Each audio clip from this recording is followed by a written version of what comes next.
ng sinasabi ko, kahiya-hiya na ang gobyerno, ngunit tayo mga Pilipino ay nakakahiya na rin. Then, yung panawagan po natin against corruption, especially na yung mga napapanagot is yung sanang mga nag-witness against the masterminds, pero parang sila pa yung nadidahado, sir.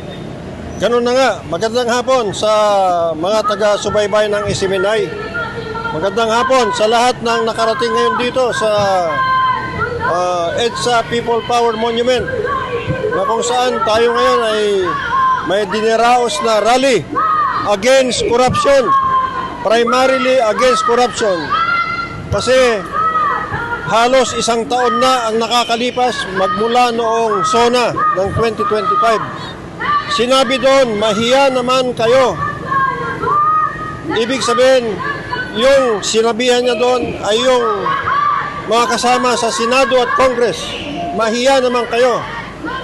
Ngayon, tanongin natin, mayroon bang investigasyon na nagawa ang House of Representatives? Alam natin na mayroong ginawa ang Blue Ribbon Committee sa Senado. Ngunit, pinipili nila kung sino ang witness. At yung mga ibang nagwi-witness, tulad ni Sergeant Cutesa, tulad ng Grade 18 na may 16 na Marines at 2 pang Army, ay sila pa ang parang iimbestigahin. Yun namang Independent Committee for Infrastructure ay unti-unti nalagas. Kaya malapit ng SONA, ano naging resulta? Wala namang nangyayaring pagkakulong ng mga malalaking tao na nagkamal ng napakaraming pera. Kaya kami dito sa Retired Officers Alliance for Reform ay nandito ngayon. Ito, ROAR.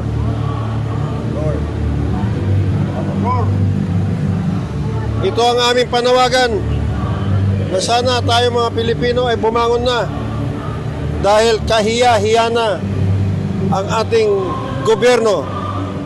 Sinasabi ko, kahiya-hiya na ang gobyerno, ngunit tayo mga Pilipino ay nakakahiya na rin dahil hindi natin napipilit ang mga talagang dapat mag-imbestiga na gawin ang kanilang trabaho.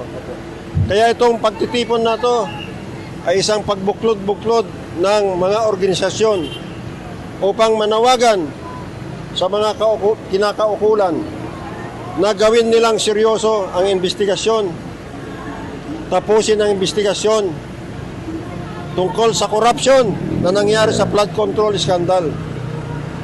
Kami nagsasama-sama dito rin dahil gusto namin ang constitutional amendments, ang electoral reform, ang political reform upang bumuti ang patakbo ng Pilipinas. Ito po ang inyong Retired Officers Alliance for Reform. Kaya nandito kami, nakakalat kami dito. Ito ang dala naming mensahe. Sir, mga ilan kayo dito ngayon? Nasa 50 kami kaninang umalis doon sa grupo. Pero sir, ang buong members po ng ROAR, nasa ilan? By the hundreds na. By the hundreds. Remember, retired officers? Meron kaming PNP.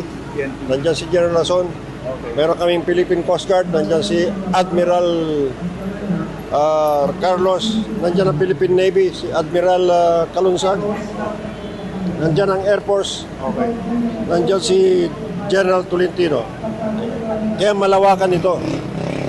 At saka yung mga younger officers na nag-retire na rin. Oo.